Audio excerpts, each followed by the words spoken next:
Isang kwento ng dasmasigasig na nakaraan, pundasyon sa dasmaningning na kinabukasan.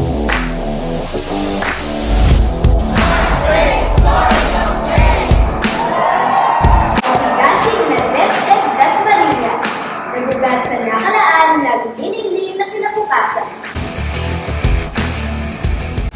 Ang lungsod ng Dasmariñas ay isa sa mga mabilis na umuunlad na lungsod sa Cavite. Isa sa mga pinakamahalagang yugto sa kasaysayan nito ay ang pagtatatag ng opisyal na tanggapan ng Dibisyon ng Kagawaran ng Edukasyon noong ika-18 ng Mayo taong 2010. Bago pa man itatawag ang Division Office ng Dasmariñas, ang mga pampubliko at pangtibang paaralan ay nasa ilalim ng pangasiwa ng Dibisyon ng Cavite. Pagsapit ng ika-25 ng Agosto 2010, opisyal nang sinimula ng operasyon ng dibisyon sa dasmasigasig na pamumuno ng yumaong Congressman Attorney Elpidio P.D. Barzaga at Mayor Jennifer Austria Barzaga. Ito ang naging simula ng mas episyenteng pamamahala sa mga paaralang pampubliko at pampribado sa lungsod. Mula taong 2010 hanggang 2014, si Victoria Pamenta ang nagsilbing as third charge OIT ng DepEd Dasmariñas. Sa ilalim ng kanyang pamumuno, naging mas maayos ang pagsisimula ng dibisyon at naipatupad ng iba't ibang programa para sa pagpapalikas ng kalidad ng edukasyon sa lungsod.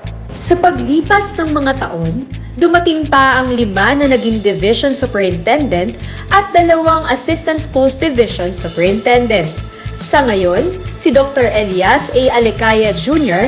ay hinirang bilang OIC Schools Division Superintendent at patuloy na nagsisilbi sa posisyong ito hanggang sa kasalukuyan. Kasabay nito, noong 2024, si Galileo Elgo ay naitalaga bilang Assistant Schools Division Superintendent, kung saan ipinagpapatuloy nila ang mga programang pang-akademiko.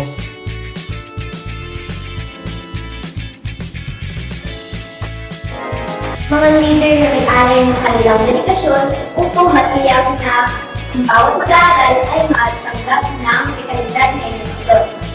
Ang kanilang pamumuno ay isang patuloy ng edukasyon na isang patuloy na paglalakbay tungo sa mas naliwanag ng kinabukasan. Noong Agosto 20, 2018, ginawaran ang DepEd Dasmariñas ng sertipikasyon sa ISO 9001:2015, ang kauna-unahang dibisyon ng paaralan sa lungsod sa Rehiyon 4A Calabarzon na nakatanggap ng ganitong pagkilala. Mula noon, patuloy na pinangangalagaan at pinapalakas ng DepEd Dasmariñas ang naitatag nitong sistema ng pamamahala sa kalidad.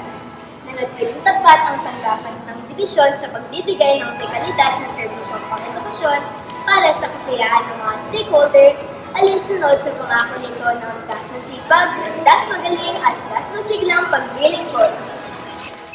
DepEd Dasmariñas proudly achieved a significant milestone by being awarded the bronze level in the Civil Service Commission's Prime HRM. This recognition reflects our dedication to excellence in human resource management, strengthening our capacity to serve the community with innovation and ensuring that every learner reaches their fullest potential. Being a Prime HRM awardee enhances our reputation and credibility, ensuring that we maintain the highest standards in human resource management. DepEd Dasmariñas is more committed than ever to serving our community and empowering every learner to excel. Ang kasaysayan ng DepEd Dasmariñas ay isang patunay ng matibay na pundasyon na itinaguyod ng mga nakaraang leader. Laging nililingon ng kahapon pagkat dito nagsimula kung bakit ang nasabing kagawaran ay nagiging matatag ngayon. Patuloy sa pagsulong sa lahat ng aspeto na nagbunga ito ng mga karangalang natanggap na lalong nagbigay ng ningning sa pagsulong pa ng DepEd Dasmariñas. Ang ugat ng kahapon na sumibol sa hinaharap at pagyabong sa kinabukasan ng buong Dasmariñas mula sa Project Excel or Excellence in Curriculum Engagement and Learning ng Curriculum Implementation Division, Project Targets towards an agile responsive governance and effective technical support and services ng Schools Governance and Operations Division at ang Program to Institutionalize Meritocracy and Excellence in Human Resource Management or Prime HRM ng Office of the Schools Division Superintendent na magiging kaagapay sa pag-unlad ng bansang Pilipinas.